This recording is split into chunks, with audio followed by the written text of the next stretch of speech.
Jamaica, and New Zealand as a woman of intelligence, of wit, of self-knowledge, and of compassion. Since entering syndication in 1986, her show has received 30 Emmy Awards, 30, including 6 presented to Oprah herself. She is chair of Harpo Entertainment Group, which, in addition to her own talk show, produces primetime specials, made-for-television movies, and children's specials. As an actor, she received both Golden Globe and Academy Award nominations for her role in the movie The Color Purple.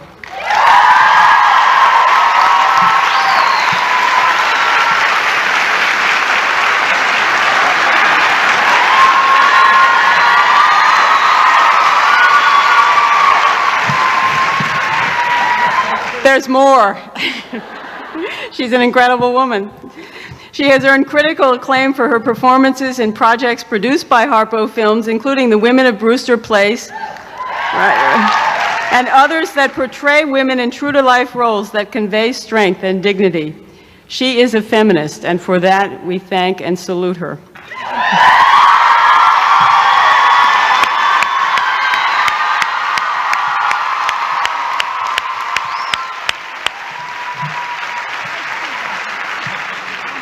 Oprah Winfrey continues to raise the level of discussion on daytime television. She has devoted herself and her show to a year-long series called Oprah's Child Alert, dedicated to giving viewers information and workable ways to help them improve the quality of life for children. The show has focused on some of the toughest, most emotional issues of our times: guns, poverty, domestic violence, and child abuse. The programs are often emotional, powerful, always effective, and they have done much to raise the consciousness of viewers and the public at large about these important issues. In 1991, she initiated the National Child Protection Act and testified before the U.S. Senate Judiciary Committee. In December of 1993, President Clinton signed into law what has been called the Oprah Bill, legislation to create a national database of convicted child abusers. There is more of...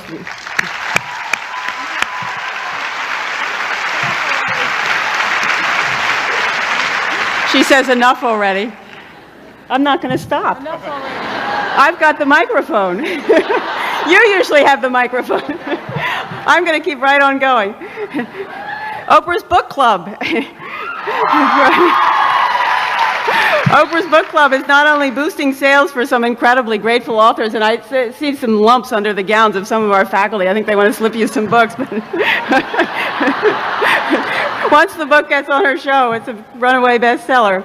And it's helping to introduce television viewers to the joy of reading and book discussions. And I was going to tell you something they said in the Washington Post, but I think we're getting ready to hear from Oprah. Through her movies and her books and her advocacy and her interviews with celebrities and non-celebrities alike, Oprah Winfrey has enabled millions of people to participate in national discussions and to hear a balanced perspective on often troubling and always important issues. At the end of my first exchange with Oprah 4 years ago at that first Parents' Weekend, she commented on Wellesley's magnificent campus and on the intellectual excitement and the spirit of community that she felt in that place on that day. "I wish I had come here to college," she said to me that day. "I wish you had too," I said to her that day. And I'm just delighted that Oprah has come now. You honor Wellesley College, you honor the class of 1997 with your presence here today.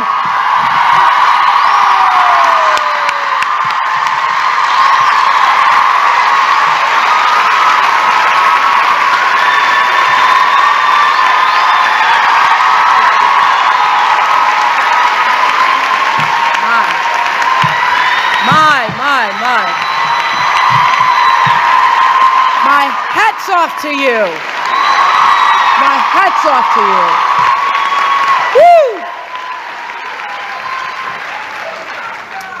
Woo! No, you go. You all have gone, girls. You all have gone, girls. I want to say thank you, Dr. Walsh, and to the esteemed faculty, to those of you parents, what you've been through, God bless you, and to the greatest class that's ever graduated from Wellesley.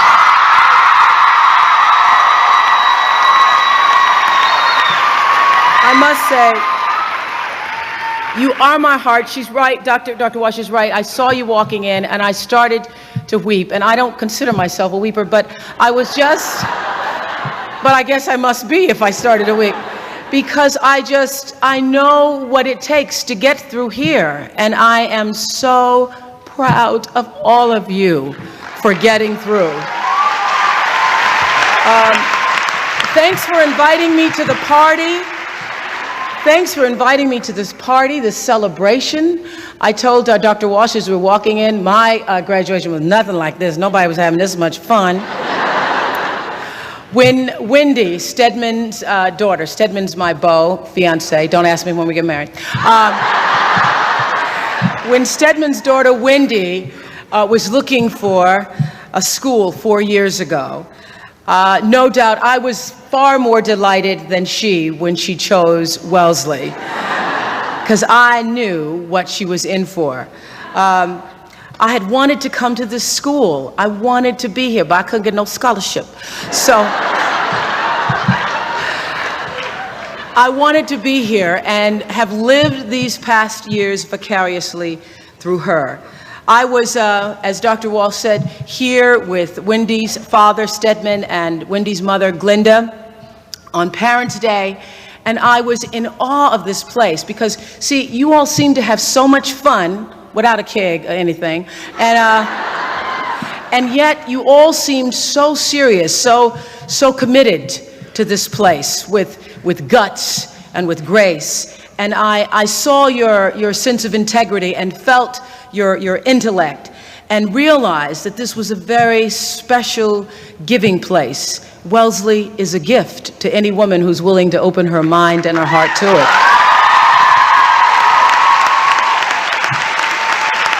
It is. You are so blessed to have had this. You're blessed to have had this. Although I know your first year you maybe didn't think it was such a gift. Because I was there for a lot of those phone calls that Wendy made home. Daddy, this is hard. They just want you to study all the time. Yes, they do. And that was a freshman year. About mid-sophomore year, though, I think she'd had several epiphanies and realized what all of you had to come to realize here, that you do this for yourself. You don't do this for anybody else. And that everything you've heard about this institution is true. It is a prestigious and powerful place that will wear you out. But what happens is something, that woman thing starts to kick in around mid-sophomore year. We saw it kicking in with Wendy, that little woman thing that happens. She came here, a naive girl from Dallas, and Stedman and Glinda, I and all of those who love Wendy are grateful to you, Wellesley, for the women in process that you gave us back. We are grateful for that. You could feel the change. You could feel the change about a year and a half after her being here, because she went from, Daddy, this is hard, to, Daddy, I won't be able to go on the trip to Africa because I have to study, Daddy. That woman thing. You all know this, that life is a journey. And I wanted to share with you just for a few moments about 5 things. Aren't you glad they aren't 10? 5 things that have made this journey for me exciting. 5 lessons that I've learned that if I had gone to Wellesley, I could have not made as many mistakes. But 5 lessons that I've learned that have helped me to make my life better. First of all, life is a journey. I've learned to become more fully who you are. And that's what I love about this institution. It allows women to become, to the fullest extent of their possibilities, who they really are. And that's what life does. Teach you to be who you are. It took me a while to get that lesson, that it's really just about everyday experiences teaching you, moment in, moment out, who you really are. That every experience is here to teach you more fully how to be who you really are. Because for a long time, I wanted to be somebody else. I mean, growing up, I didn't have a lot of role models. I was born in 1954. On TV, there was only buckwheat. So, and I was 10 years old before I saw Diana Ross on the Ed Sullivan Show with the Supremes and said, I want to be like that.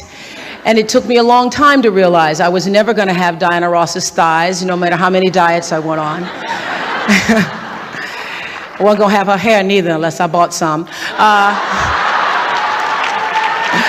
And I came to the realization after being in television and having the news director trying to make me into something that I wasn't, and going to New York and allowing myself to be treated less than I should have been, going to a beauty salon where y'all know there's a difference between black hair and white hair. That's the one thing you learn the first week at Wellesley. How do you get your hair to do that? What I learned, going to a beauty salon and asking them after the news director had told me that my hair was too thick and my eyes were too far apart and I needed a makeover. And sitting in a beauty salon, in a French beauty salon, allowing them to put a French perm on my black hair and having the perm burn through my cerebral cortex and not being the woman that I am now, so not having the courage to say, this is burning me. And coming out a week later bald and having to go on the air. You learn a lot about yourself when you're black and a woman and bald and trying to be an anchor woman. You learn you're not Diana Ross and that you're not Barbara Walters trying to be. I was at the time. I had a lot of lessons. I remember going on the air many times and not reading my copy ahead of time. And I was on the air one night and ran across the word B-A-R-B-A-D-O-S. That may be Barbados to you, but it was Barbados to me that night. And telling the story as an anchor woman about a vote in Absentia, California. I thought it was located near San Francisco. And one of the worst, this is when I broke out of my Barbara shell, because I'm sitting there crossing my legs, trying to talk like Barbara, be like Barbara. And I was reading a story about someone with a blaze attitude, which, if I had gone to Wellesley, I would have known it was blasé. And I started to laugh at myself on the air and broke through my Barbara shell, and had decided on that day that laughing was okay, even though Barbara hadn't at that time.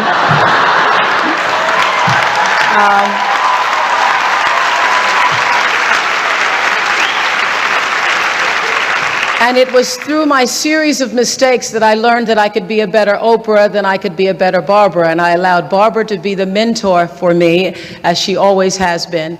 And I decided then to try to pursue the idea of being myself. And I am just thrilled that I get paid so much every day for just being myself. But it was a lesson long in coming, recognizing that I had the instinct, that the inner voice that told me that you need to try to find a way to answer to your own truth was the voice I needed to be still and listen to. One of the other great lessons I learned, taught to me by my friend and mentor, Maya Angelou, and if you can get this, you can save yourself a lot of time. Wendy and I have had many discussions about this, particularly when it comes to men, although she has a very nice one right now. Get this is just, remember this, because this will happen many times in your life. When people show you who they are, believe them the first time, not the 29th time. That's particularly good when it comes to men's situations, because when he doesn't call back the first time, when you're mistreated the first time, when you see someone who shows you a lack of integrity or dishonesty the first time, know that that will be followed by many, many, many other times that will, at some point in life, come back to haunt or hurt you. When people show you who they are, believe them the first time. Live your life from a point of view of truth, and you will live your life from truth, and you will survive everything. Everything. I believe even death. You will survive everything if you can live your life from a point of view of truth. That took me a while to get, pretending to be something I wasn't, wanting to be somebody I couldn't, but understanding deep inside myself when I was willing to listen that my own truth, and only my own truth, could set me free. Turn your wounds into wisdom. You will be wounded many times in your life. You'll make mistakes. Some people will call them failures. But I have learned that failure is really God's way of saying, excuse me, you're moving in the wrong direction. It's just an experience.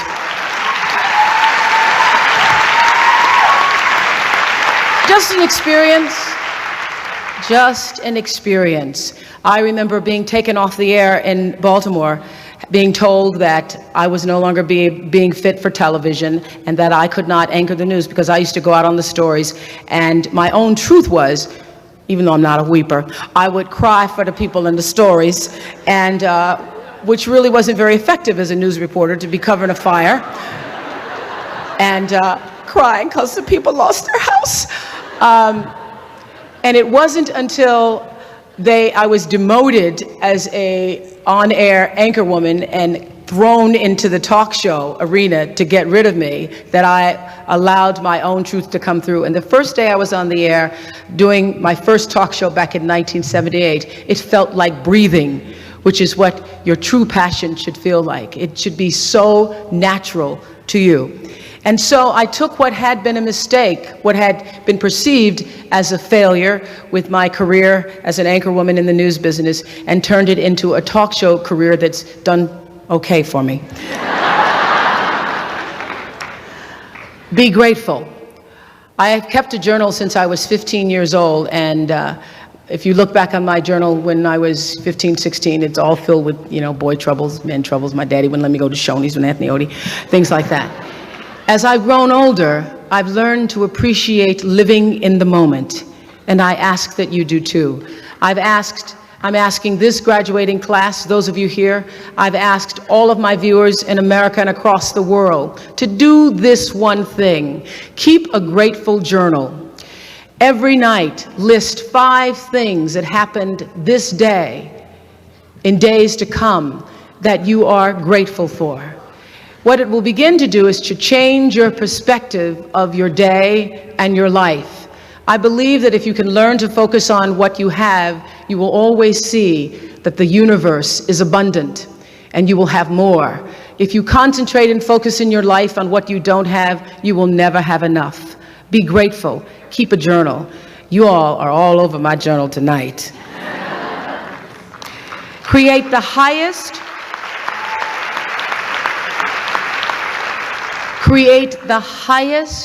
grandest vision possible for your life, because you become what you believe. When I was a little girl, Mississippi, growing up on the farm, only buckwheat as a role model, watching my grandmother boil clothes in a big iron pot through the screen door because we didn't have a washing machine and made everything we had. I watched her and realized somehow inside myself and the spirit of myself that although this was segregated Mississippi and I was colored and female, that my life could be bigger, greater than what I saw. I remember being 4 or 5 years old. I certainly couldn't articulate it, but it was a feeling, and a feeling that I allowed myself to follow. I allowed myself to follow because if you were to ask me what is the secret to my success, it is because I understand that there is a power greater than myself that rules my life. And in life,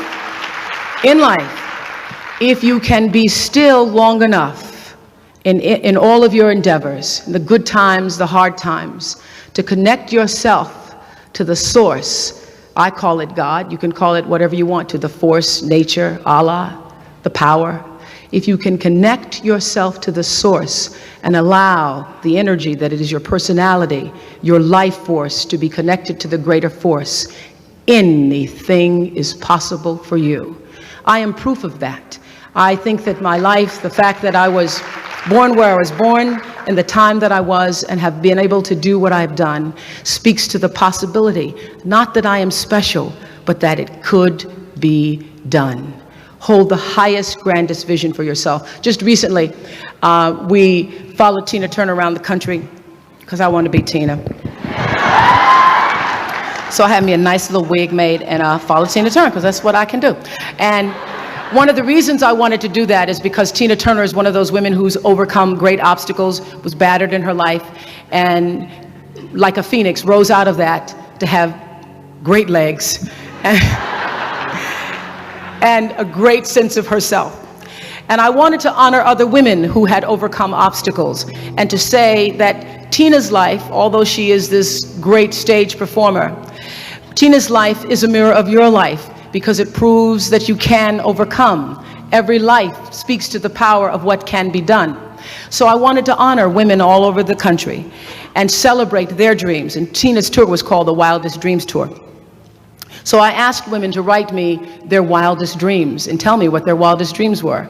Our intention was to fulfill their wildest dreams.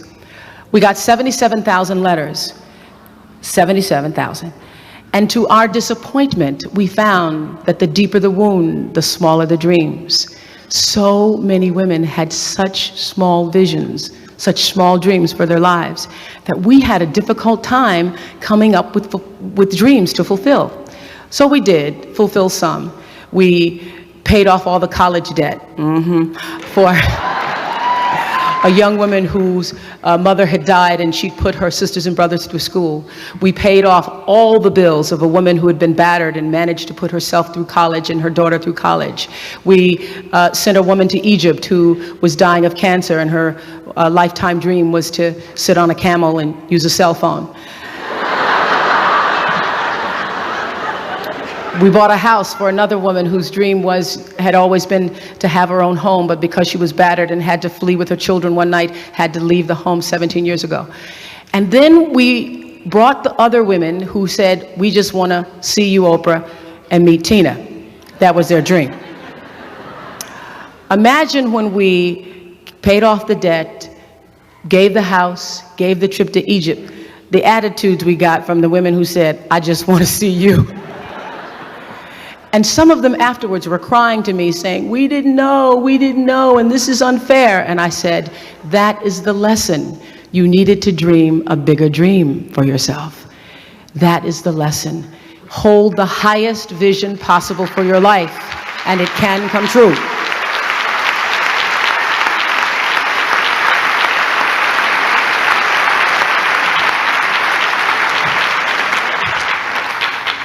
I want to leave you with a poem that I say to myself sometimes when I'm feeling a little down, although I really don't get down a lot because I know that every experience, when it happens, something difficult comes into my life, I say, okay, what are you here to teach me? And what I've tried to do in my life is to get God on the whisper. He always whispers first. Try to get the whisper before the earthquake comes. Because the whisper is always followed by a little louder voice, then you get a brick, I say, and then sometimes a brick wall, and then the earthquake comes. Try to get it on the whisper. But Maya Angelou wrote a poem, and I don't know a poem more fitting than Phenomenal Woman for this crowd. Because you are, and these words are for you. She says, pretty women, honey, they wonder just where my secret lies, cause I'm not cute or built to suit a fashion model size. But when I start to tell them, they say, girl, you telling lies. I said, no, honey, it's in the reach of my arms. It's in the span of my hips. It's in the stride of my step, and it's in the curl of my lips, cause I'm a woman, honey, phenomenal woman. Sometimes I walk into a room just as cool as you please, and to a man, the fellas either stand or fall down on their knees. And then they start swarming all around me like a hive of honeybees. I said, whoop, child, must be this fire in my eyes. Could be the flash of my teeth, or the swing of my waist, or just the joy in my feet. All I know is I'm a woman, you a woman, we're women, honey, phenomenal women. Now you understand why my head's not bowed. You won't see me dropping about. Or when you see me coming, It ought to make you proud, sister girl, I say. It's the bend of my hair. It's in the palm of my hands. The need for your care. Because I'm a woman, you're a woman, we just women. We phenomenal, phenomenally phenomenal, phenomenal women. That's you, Wellesley. That's you. God bless you.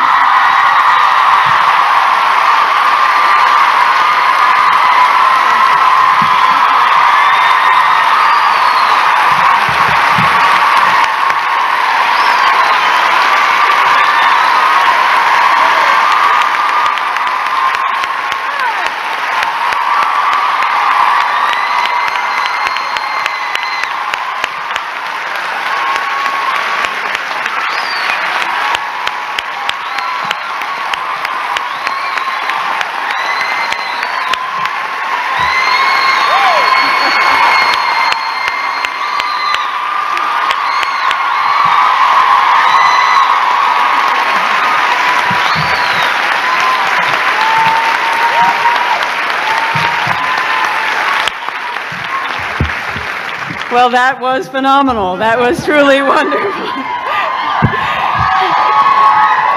You know, when we were in my office getting our robes on and our hats on and all that sort of thing, Oprah said to me, you know, I had a program the other day about commencement speakers, and I learned some things. I learned that, first of all, nobody ever remembers what a commencement speaker says.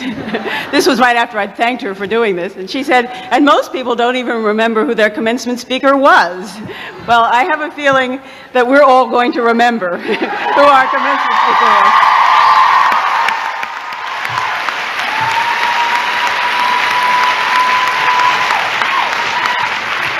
And not only who she was, but what she said. We will all be keeping our grateful journal, and you're going to be all over it tonight, in mine and all of ours. So, and Wendy, thank you too for we sort of put you in the spotlight in a way you might not have wanted. Thank you so much. It was quite wonderful. It gives me great pleasure and pride to present to you Oprah Winfrey.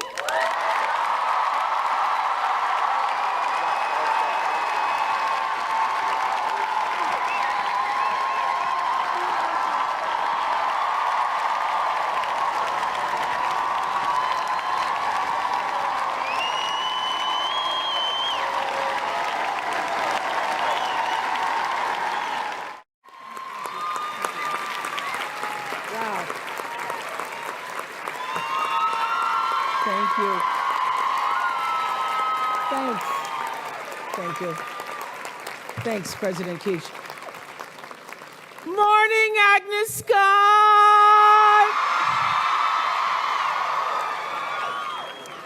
I gotta give it to y'all. Y'all do it right. I gotta say this. You get up, you get out, you get it on, you get it over and out into the world. By noon today, you'll be launched into the world. Congratulations, class of 2017!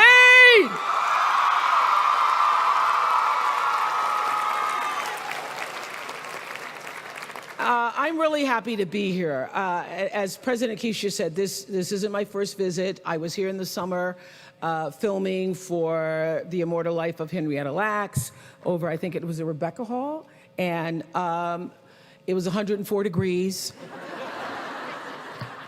We were pretending it was winter. So when I woke up and saw the clouds this morning, I was like, thank you, Lord. I want to say a special thank you to the Board of Trustees, every one of you who I met today and said thank you to me. Well, thank you to you. Thank you, Board of Trustees, and especially to you, Beth Daniel Holder. Thank you so much as a chairman. Thank you, faculty. I love what you do. All my life, before I became interested in television, I thought I was going to be a teacher or a professor. I think it is the most noble profession there is. I think to do what you do changes the world on a daily basis. So I thank you. And all of you gorgeous women of Agnes Scott. Thank you for having me, but the truth is, I was coming anyway. Whether you had invited me here to speak or not, I was coming. This was my year to come. Because as President Keish just said, one of my daughter girls, I call them all daughter girls, because when I was calling them my daughters on social media, people were like, oh, but you didn't raise daughters. You didn't have no daughters. They're not your daughters. They are my daughter girls. They're my daughter girls, and I didn't raise them from birth. God knew that that wouldn't work out for me. But I got them at the perfect age when they were like 12. So I've all potty trained and stuff. So my daughter girl has had the great privilege of growing and blossoming here at Agnes Scott. And I want you to know that at my school, the Oprah Winfrey Leadership Academy for girls, every year we're graduating another class of girls. I now have 179 girls in college.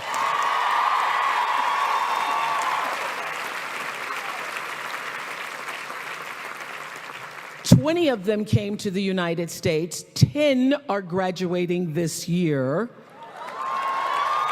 I have 5 graduations next week in 4 different states. So Agnes Scott, you got me fresh. This is the fresh version. See how I'm holding up around June 18th?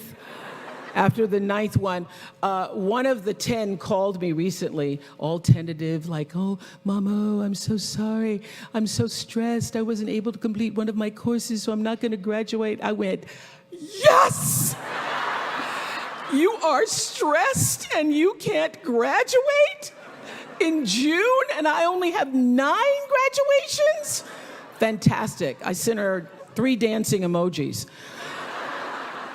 So let me say, when I say I'm happy to be here, I really am. I'm thrilled to be here. Not like, most people, they get up and say, I'm so very happy to be here. Distinguished guests, I'm so happy to be here. I'm really thrilled because one of my girls who's graduating next week sent me this message saying, Mom Oprah, we've been through a lot. Thank you for believing in me and seeing what others couldn't. And when I walk across that stage, this is for us. We did this. And I would like to say that goes for every parent in this room, every guardian, every trusted loved one here today. This is for you, those of you who are here and those who are past even. Thank you for encouraging and supporting and being there for our daughters, for being often a balm in Gilead for them, for these daughters who've grown into these incredible young women that you barely, I know, recognize when they come home, right before our eyes. Because let me just tell you this, my daughter girl came here, and when she came, her name was Pretty, and I knew her as Pretty. I found her in a township in South Africa, and she was known as Pretty. And so when I was meeting here in the president's office, this is after they had sent me every possible Scotty piece of merchandise you could. I had Scotty hats and scarves and gloves and Scotty towels and I had a Scotty microwave. I mean, there's just lots of Scotty merchandise. So I was stopping in to say, thank you, you can stop now. So I was sitting in President Keisha's office, and she was telling me about Sitoko, who's such an inspiring student, and Sitoko has gone overseas, and I'm thinking, who the hell is she talking about? She must have me confused with someone else. It turns out Sitoko is Sitoko Mele, who used to be Pretty when she came to the school. So that's what happens when you come to Agnes Scott. Heretofore, a girl who was just happy to be called Pretty. She gets educated here and thinks more deeply about what really matters to herself. She learns to live more honorably, engage in the intellectual and social challenges of our times. She comes through this process and wants to own herself in the fullness of her name. She wants to lay claim to her calling and have the fullness of her name spoken out loud, even if you can't pronounce it. Sitokomele.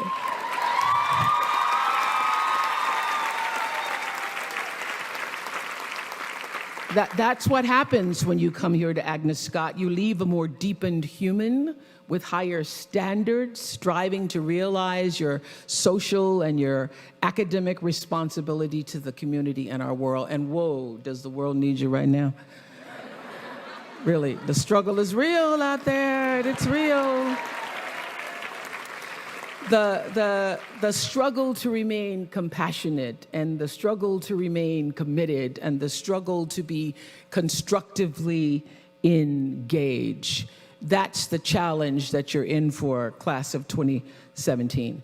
But I'm betting on you. Agnes Scott women, I'm betting on you. Particularly this class of 2017. I'm betting that you will break new ground to move us all forward. And we need your passion. We do. We need your passion to serve. And I was so thrilled to hear that so many of you have signed up for the Peace Corps, and many of you have signed up for Teach for America, all of these service-oriented opportunities. But I say this to you also. I'm here to tell you that you don't have to necessarily join the Peace Corps or Teach for America or go work for an NGO in a third world country to live a life that's full of service. You don't have to do that. I was not your age, but about 30 years old, I started to realize that it was my whole life. Not just parts of my life, just not parts of what I was doing, but my whole life was a prayer. My whole life is an offering in service, first to yourself, to become a fully actualized human being. And you do that through your actions and your interactions with others. But when I started to realize it's not just what I do, but it's how I do it. It's how I'm not just praying on my knees, but I live in a state of humility on my knees in service to the higher calling of my life, that things started to change. You know, so many people are worried about building a brand. I hear kids on social media talking about their brand. And I used to really resent the word when people would say to me, oh, you have this brand, because I never even thought about a brand. I just thought about day in and day out, making the best right choice for me. But now I embrace it because I recognize people see me as a brand. But for me, it's not a business. It is a question of what do you stand for? And I will say this, you're nothing if you're not the truth. So I've made a living, I've made a life, I've made a fortune, really. It's fantastic.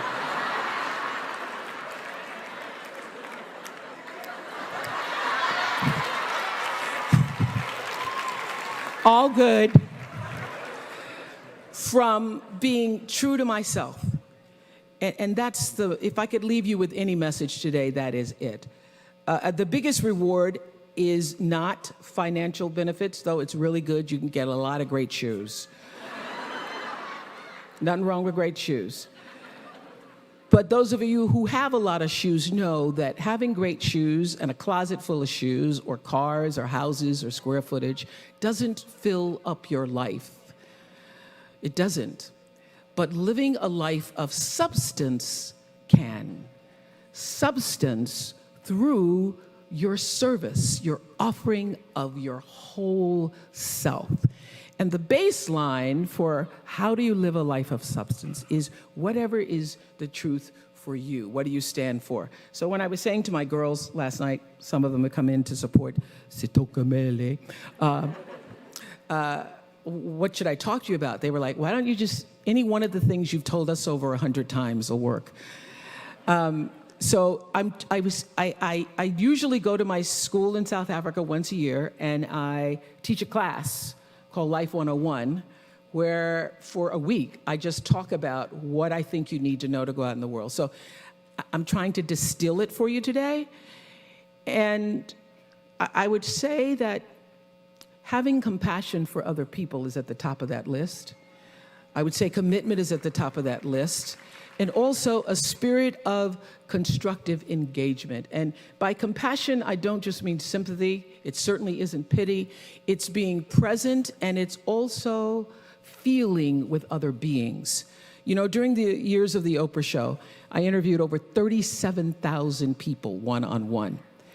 So whenever I'm telling my girls anything and they say, oh, they start rolling their eyes, I go, I'm the only person you're gonna talk to is talk to 37,000 people. So if I were you, I would pay attention. But during all those years of talking to over 37,000 people one-on-one, I could feel what they were feeling so strongly. Sometimes it made me sick, literally. So I had to learn how to feel how others were feeling, feel with others, which is what it means to be compassionate, to feel with others without taking in all of their stuff. Being compassionate means I feel with you. It is one of the greatest qualities in the world to have if you're going to be majoring in what it takes to be a great human being. I feel with you means I not only am willing to walk in your shoes, it means my heart beats with yours. It means I see myself in you. It means I may not have shared that circumstance, but I know what heartbreak feels like. I know what pain feels like, and all pain is the same.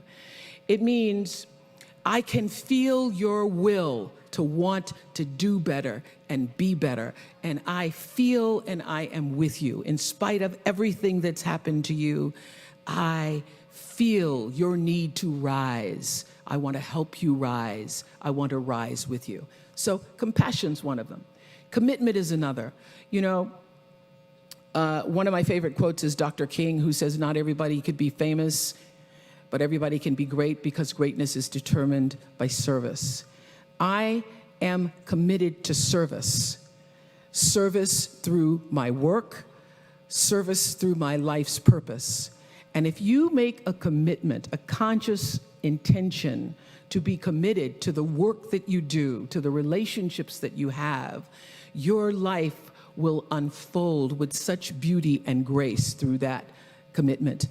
You know, every day until the very final shows of the Oprah Winfrey Show, I would have the producers come in and tell me ahead of time what their intention for every show was, because I figured out around the second year of doing that show that it wasn't just about being on television and performing, that here was this opportunity, this offering I could give to people through the service of a television show to better see themselves through the stories that we're telling, and through those stories help themselves to improve their lives. So I started using television as a tool of service. So as you're trying to figure out, what do I do? How should I do it? First of all, I will say this, that when you don't know what to do, my girls have heard this over 100 times. When you don't know what to do, you do nothing. You get still until you do know. Because when you have to ask everybody else, should I do this, should I, and that's whether it's buying a pair of shoes or going with a guy, buying a house, taking a job, should I? When you have to ask everybody else, it means you don't really know the answer fully yourself. So you get still, be still, and know the answer will come. And more than ever, I would have to say, I miss the Oprah Winfrey Show. I chose to let it go. I felt that I'd said everything I needed to say after 25 years, and I wanted it to be my decision when I let it go. But I will say this past year, and now more than ever, I miss it because I miss the opportunity for the spirit of constructive engagement that platform offered. So 2 weeks after the election last year, I went to a diner in Queens for Oprah Magazine with a group of women. Half of them were Trump supporters, half of them were Hillary supporters. Nobody wanted to come to breakfast. I was like, it's gonna be some great, great, great croissants. We're gonna have some nice jams, ladies. Nobody wanted to sit down and have the croissants. So everybody came in the room all tight and hardened. And so I was able to, they were like, well, I've never been this close to these Hillary elitists. I've never been this close. And there other people were saying, well, I never sat this close to Trump supporter before, but we're gonna do it. I will tell you, after 2.5 hours, I had those women not only eating croissants, sitting around the table, listening to each other's stories, hearing both sides. And by the end, they were holding hands, exchanging emails and phone numbers, and singing Reach Out and Touch. We're all pretending to be Diana Ross, which means it's possible, it can happen. So I want you to work in your own way to change the world in respectful conversations with others at a rate and a rhythm that's in tune with the source from which you have come, your truth. And I want you to enter every situation aware of its context, open to hear the truths of others, and most important, open to letting the process of changing the world change you. That is the spirit of constructive engagement. So that's the goal, to be a compassionate woman of substance, to be committed, to have constructive engagement, to live this life of substance. Substance. What I know for sure is if you focus on the substance, the success will come. And most importantly, let failure be your friend. There are going to be times, of course, where you're gonna win a lot. A lot of things are gonna go your way. And it's wonderful to bask in that adulation and to feel proud of your successes. But there are also going to be times, the satisfaction that those moments bring, nothing can compare to that. Those victories will feed you for years to come and help you stay committed when your tank is sometimes empty. Winning is great, it's fantastic. I love it, I love being number one, I love winning. But it's the times when things go wrong, when you fall or fail, that you're actually going to learn the most about yourself. You know, all those years on the Oprah show, 25 years, we were the #1 show for 25 years, and that's because I lived with the intention to serve the audience. The audience came first every show. I would sit with the producers and say, well, I can't do that because I can't find the truth of myself in that show. I have to have a thread of truth to be able to hold on to.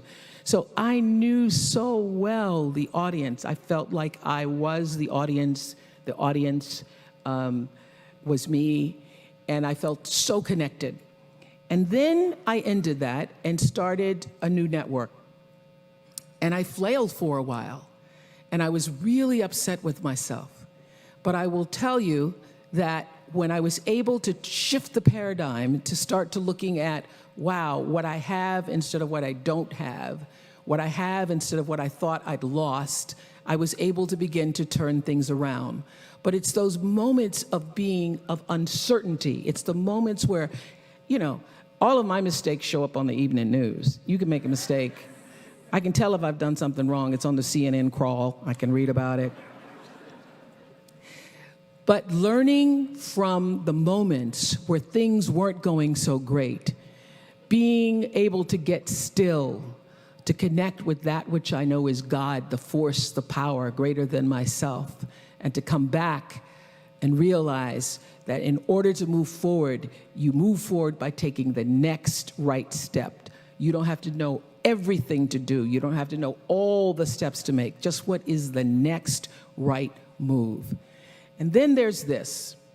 I leave you with this. Nobody makes it alone. Nobody. I don't care what they look like. I don't care what their Insta posts say. nobody makes it alone. And so you will get nowhere without a spiritual practice. You need a spiritual practice. And by that, I mean not necessarily religion. For some people, it is church. For some people, it is meditating. For some people, it's dancing. For some people, it's singing. But you have got to find a way to nurture that which is the essence of you. You've got to find a way to continually give back to yourself so that you are a full woman. You want to be a woman who's full of herself. I used to fear that, you know, when I first started out, people would say, oh, she thinks she's just so full of herself. She's so full of herself. And I now say, yes, I am. So full.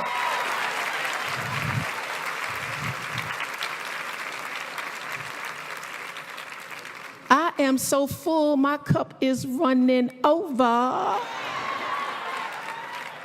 That's what you want. You want your cup to be so full, it's running over, so you have enough to offer others. If you do not have something, a spiritual practice, maybe it's music or dancing or time, just time for yourself to feed, nurture your own spirit, you'll run out. Your tank will become empty. You will burn out and not have anything left to give. So set aside space every day to make space for that aspect of your being which no other single activity you engage in can fully express. That's all I mean by spiritual practice. Nurture that thing that is the essence of you. And I leave you with the words of my mentor teacher, Maya Angelou. I'm thinking of her a lot because it's Mother's Day tomorrow. I'm going to have her on Super Soul Sunday, those of you who watch. But I learned so much from her. And when I had finished my school, and I was so proud of myself for building this school in South Africa, and I went to Maya and I said, Maya, that's going to be my greatest legacy, the school. And Maya said, you have no idea what your legacy will be. I go, I know that, but I really do think that the school's gonna, be my greatest legacy. And she goes, you have no idea. So I go, yes, ma'am. She said this, and I leave this with everybody in the room, graduates, friends of graduates, family. She said, your legacy is every life you've touched. Your legacy is every life you've touched.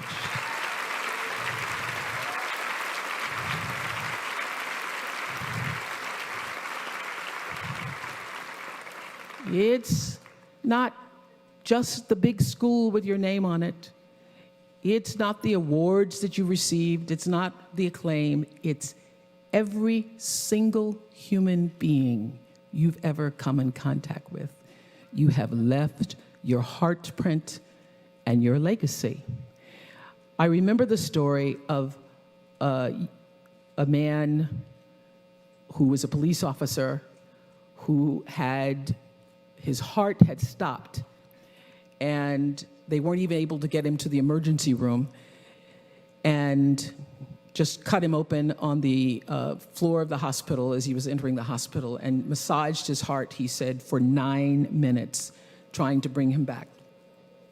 Sounds incredible and unbelievable, but the story he told of having a near-death experience, whether you believe it or not, the impression it left with me was something happened there. I don't remember his name, but the story has lingered in my spirit and abides with me. He said, I didn't see Jesus, but I did have what I thought was my own life review. I was able to feel in a way I cannot explain, he says. It felt like real time, but I know it couldn't have been because I wasn't gone for that long.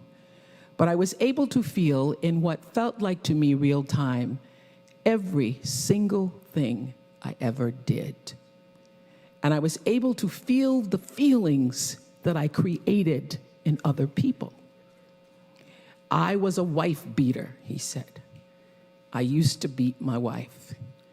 And I could not only feel the physical pain I caused her, I felt what I did to her spirit. I broke her heart. So when I came back and realized I wasn't dead, I decided I'm gonna feel things differently. I'm gonna try to feel everything with love. I'm gonna feel everything with love so that I can live everything with love. So that's my wish for you. Feel everything with love, because every moment you are building your legacy.